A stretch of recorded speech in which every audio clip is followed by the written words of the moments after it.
Hiya, I'm going to talk to you about how to successfully negotiate, and there are two key parts to this. One is the preparation side of it, the second one is the conduct. For preparation, I've got 3 key points for you, and for conduct, I've got 5. Now, let me start with preparation, a little bit of an intro for you. And an important thing to remember is that your preparation for negotiation started long before the end of the process. It started the minute that you started to learn about your customer. You see, everything that the customer tells you about them is information that you can then translate to tell you what is valuable to them and what isn't. So the tips. Well, first of all, gather all the information that you have learned from the customer or the prospect and start to identify what they want. Marry that up with your own offering and note down which element of your offering holds any weight with your customer at all. You might want to use a scale for this, so you end up with a scale of high value to your customer to low value to your customer. But then don't just stop there. Anything that you can't put onto your scale of value means that you have features that you can build value into during your meeting. These can be really valuable because they can then be used to offset the cost when you don't really have anything else or you don't want to give anything else away. A good example might be, let's say you don't have any idea of how valuable product training would be for your customer at this point. Then this is something that at that point you could highlight as a real value add, which is included in your offering, so therefore makes your offering look more valuable. So now you have variables which are high value items for your customer and you have low value concessions all gathered. Second tip, know what you want from the meeting and be prepared to tell them. For example, if you want to get as long a contract as possible with that particular customer, then be prepared to say so. If you want to increase the volumes, then know that this is your main objective of the discussion. Be prepared to ask for it. So in the same way as you planned what your customer finds valuable, you really should identify and note what is not valuable to you and what is valuable to you. Then that way you can look at variables that can be traded like for like and those which can be traded as concessions. And thirdly, be prepared to say no. Just as you should know what you can trade, you should always know what your limits to trading are. Some would call this your walkaway point. You've probably heard that before. But it's a kind of a point of where negotiation can become too costly as an acquisition for you to acquire it. And therefore, by acquiring it, you're going to get zero efficiency. And by efficiency here, I'm talking about the time and resource invested versus the output in terms of revenue that you get from it. Okay, so those are 3 key points for negotiation. But also remember that variables are subject to environmental factors. So it is best practice to stay on top of your knowledge about that customer and aim to find out what you can or what you're unsure of in advance.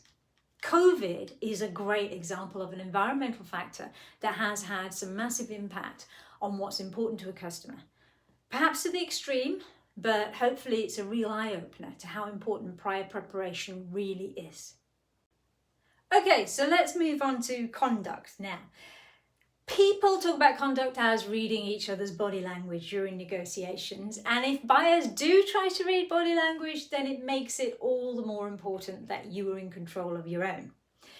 The only way to do that effectively without being distracted by it is for you to think and say what you actually mean. Your body language accounts for 55% of what you say. You might want to refer to a previous video of mine, that one that I put out, verbal and non-verbal communication. I put the link in the video description below so you can just have a look at it through that. So coming back to being effective in controlling your own body language, what you think, what you say have to be congruent. Otherwise, your subconscious body language will just simply give you away. So just be yourself and remember that whatever the details of the plan, you must always remember that through the negotiation, there is one mutual objective, which is for both sides to win. Otherwise, you're just wasting your time. So my tips for conduct during the negotiation are: firstly, be honest and open. Say what you want and lay your best outcome on the table. By doing this, you will put them at ease and they're more likely to share their requirements and their best outcome openly with you too. Starting off this way will also show you as really confident, professional and experienced. Secondly, Talk in commercial terms and of equal value. When you come to explain why something cannot be done, be professional about it. Why? Say why you can't do it in commercial terms. For example, say something like, it simply wouldn't be feasible for us to do that. We want a partnership that helps us to both win. But doing this would put us at a disadvantage. Is there anything else that we can look at instead? So that'd be a good example. And third, always come back with a counter-offer trade. So with the example above, I would probably continue to say, however, if you can do X, Y, then I can give you Z. That would mean we both minimize our risk and maximize our return. Fourth tip.